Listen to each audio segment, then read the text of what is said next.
धर्म और परंपराओं की देवभूमि भारत अपने धार्मिक स्थलों की खूबसूरती और उनकी खासियत के लिए जाना जाता है। लेकिन भारत का पड़ोसी देश नेपाल, जो कभी विश्व का एकमात्र हिंदू राष्ट्र रहा है, वे भी इस मामले में पीछे नहीं है। लिच्छवी सम्राट के शासनकाल में राजा हरिदत्त वर्मा ने नेपाल की ऊंची पहाड़ी की चोटी पर चंगू नारायण मंदिर का निर्माण करवाया था।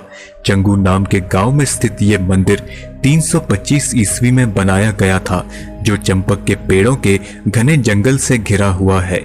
चौथी शताब्दी में बनाए गए इस मंदिर को विष्णु जी के सबसे प्राचीन मंदिर के तौर पर जाना जाता है। नेपाल की प्रसिद्ध पैगोडा शैली में बने इस मंदिर को सन 1702 में दोबारा बनाया गया था, क्योंकि एक भीषण आग में पहले का बना हुआ मंदिर पूरी तरह जलकर नष्ट हो चुका था। इस मंदिर में क्षीर सागर में नागशैया पर लेटे विष्णु भगवान की प्रतिमा है, जो अद्वितीय है। चंगू नारायण मंदिर के विशाल प्रांगण में रुद्राक्ष के वृक्ष भी लगे हैं और इस मंदिर का महत्व इस बात से आसानी से लगाया जा सकता है कि यूनेस्को ने इस मंदिर को वर्ल्ड हेरिटेज साइट में शामिल कर दिया है। स्थानीय लोगों के बीच इस मंदिर के निर्माण से जुड़ी एक कहानी बहुत प्रचलित है, जिसके अनुसार प्राचीन समय में एक गांव वाला सुदर्शन नाम के एक ब्राह्मण से एक ऐसी गाय लेकर आया था जो बड़ी मात्रा में दूध देती थी। गांववाला चंगू गांव में अपनी गाय को चराने लेकर गया और घास चरते चरते वह गाय एक पेड़ की छांव में जाकर खड़ी हो गई। शाम के समय जब गांववाला अपनी गाय को लेकर घर गया और दूध निकालने लगा, तो गाय ने बहुत कम मात्रा में दूध दिया।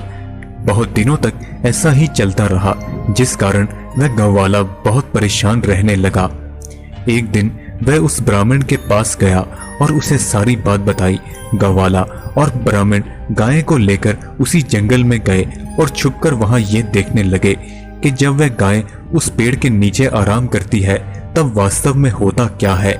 वहां पर दोनों ने जो देखा वह बहुत ही चौंका देने वाला था, क्योंकि एक बालक गाय के पास आकर उसका सारा दूध पी जाता था। दोनों को लगा कि वह कोई शैतान है और वह पेड़ उसका घर है, इसलिए ब्राह्मण ने उस चंपक के वृक्ष को ही काट डाला। पेड़ काटने के बाद वहां से इंसानी खून बहने लगा और दोनों ये सोच सोच कर रोने लगे कि उनके हाथों किसी की हत्या हो गई है। इतने में भगवान विष्णु प्रकट हुए और बोले कि उन्होंने कोई पाप नहीं किया है, बल्कि स्वयं विष्णु को एक श्राप से मुक्ति दिलवाई है, जो उन्हें तब लगा था जब गलती से उन्होंने सुदर्शन के पिता की हत्या कर दी थी। सुदर्शन और उस गांव वाले को जब ये सारी कहानी पता चली, तो उन दोनों ने उस स्थान को पवित्र स्थान मानकर पूजा करना शुरू किया और फिर वहां पर एक मंदिर का निर्माण करवाया। आज भी सुदर्शन नामक ब्राह्मण के वंशज इस मंदिर में पुजारी हैं और उस गांव वाले का परिवार इस स्थान की रक्षा करता है।